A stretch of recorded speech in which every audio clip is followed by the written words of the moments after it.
জোহার সকলকে। আর জানাই সাগুন সাতা। আজকে 2025-এর 22শে মার্চ। সকাল থেকে আজকে আবহাওয়া ভালো নেই, মেঘলা আকাশ আর একটু আধটু বৃষ্টি পড়ছে। আর এদিকে আমি রান্নার প্রস্তুতি নিচ্ছি। তো এখানে আজকে রান্না করব ডাল, ভেন্ডি, আলু আর কেটেছি ভাজার জন্য পটল, বেগুন আর উচ্ছে। তো এই যে পটল ভাজার জন্য প্রস্তুত হচ্ছে। পটল ধুয়ে নিচ্ছি আর হলুদ আর নুন মাখিয়ে নেব। তো চলো আজকে রান্না করতে করতে আজকে একটা গল্প শুনি। চলো। রূপকথার এক গ্রামের নদীর ধারে একটি ঘর ছিল, যার নাম ছিল 1000 আয়নার ঘর। সেই গ্রামে সুন্দর হাসি মাখা মুখের একটি ছোট্ট মেয়ে ছিল। মেয়েটি একদিন তার বাবা মার মুখে শুনতে পায় তাদের গ্রামের আয়নার ঘরের কথা।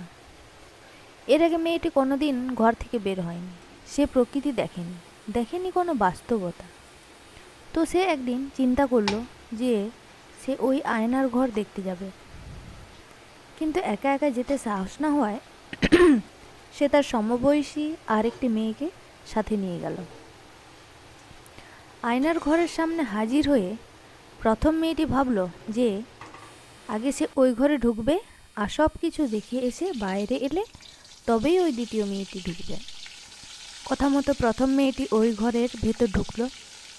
ঘরে ঢোকার সাথে সাথে আশ্চর্য সব রঙিন কারুকাজ দেখে মেয়েটির মুখ আনন্দে ভরে উঠল। সে আস্তে আস্তে এগোতে এগোতে সে 1000 আয়নার ঘরে প্রবেশ করল। ঘরে ঢুকেই তার চোখ ছানা পড়া। মেয়েটি দেখল সেখানে ঠিক তারই মতো দেখতে আরও 1000 মেয়ে হাস্যোজ্জ্বল মুখে তার দিকে তাকিয়ে রয়েছে। সে যা করছে বাকিরাও ঠিক তাই তাই করছে।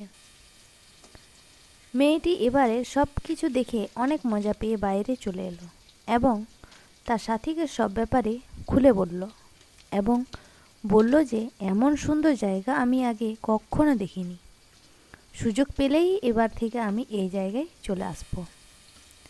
সব কথা শুনে এবারে দ্বিতীয় মেয়েটি কিছুটা ভয় ভয় মন নিয়ে ঘরে ভেতর ঢুকলো। ঘুরতে ঘুরতে আতঙ্কিত মনে সেও এবারে সেই 1000 আয়নার ঘরে প্রবেশ করলো। ঘরে ঢোকার সাথে সাথে মেয়েটি ভয় পেয়ে উঠল। ভয়ে মুখ ফ্যাকাশে হয়ে গেল, আতঙ্কিত হয়ে উঠল চোখ। সে খেয়াল করল ঠিক তারই মতো দেখতে আরও 1000 মেয়ে আতঙ্কিত আর ভয়ার্ত চোখ তার দিকে তাকিয়ে রয়েছে। মেয়েটি যে ভয়েতে দুহাত তুলে বলছে তোমরা কারা, সাথে সাথে বাকি 1000 মেয়েও দুহাত তুলে ওর দিকে নজর দিচ্ছে। এবারে মেয়েটি প্রচণ্ড ভয় পেয়ে ঘর থেকে দৌড়ে বেরিয়ে এলো এবং প্রথম মেয়েটিকে বলল শিগগির বাড়ি চল, এটা খুব বাজে জায়গা, আমি আর কোনোদিনও এই জায়গায় আসবো না। এই গল্পটি থেকে আমরা কি শিক্ষা পেলাম? শিক্ষা পেলাম যে জীবনটাও একটা আয়নার স্বরূপ। আপনি যেভাবে জীবনকে দেখবেন সেও ঠিক সেভাবেই আপনার কাছে ধরা দেবে। যারা সাহসিকতা, ভালোবাসা, উৎসাহ, জয় করার অদম্য ইচ্ছা নিয়ে সামনে এগিয়ে যায়, জীবনে তাদের কাছে অনেক সহজ এবং আনন্দময় হয়ে ধরা দেয়। কিন্তু যারা হতাশা, ভয়, মানসিক অবসাদ নিয়ে সামনে এগোতে চায় তাদের চোখে সাফল্য যেন মরীচিকা। জীবন হয়ে ওঠে ক্লান্তিকর, বিষণ্ণময়। বাস্তবতাকে আপনি যেভাবে দেখবেন আপনার সামনে তা সেভাবেই ধরা দেবে।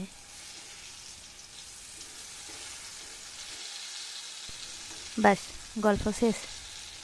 আর রান্নাটাও অনেকটা এগিয়ে এলো। তো এই বেগুনটা ভাজা হওয়ার পর সবজি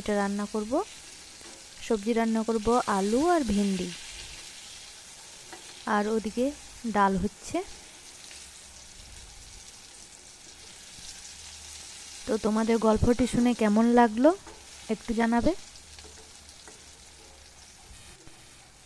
তো আমার এই বেগুন ভাজা হয়ে গেছে। তো বেগুন ভাজাটা তুলে নেব।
আর এই যে আমার ডাল হয়ে এসছে।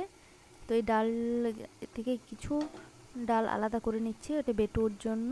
এই ডালে কিছু দেওয়া নেই, কোনো মশলাও দেওয়া নেই, লবণও দেওয়া নেই। তো খাওয়ানোর আগে 1 চিমটি লবণ দিয়ে ওকে খাইয়ে দেবো।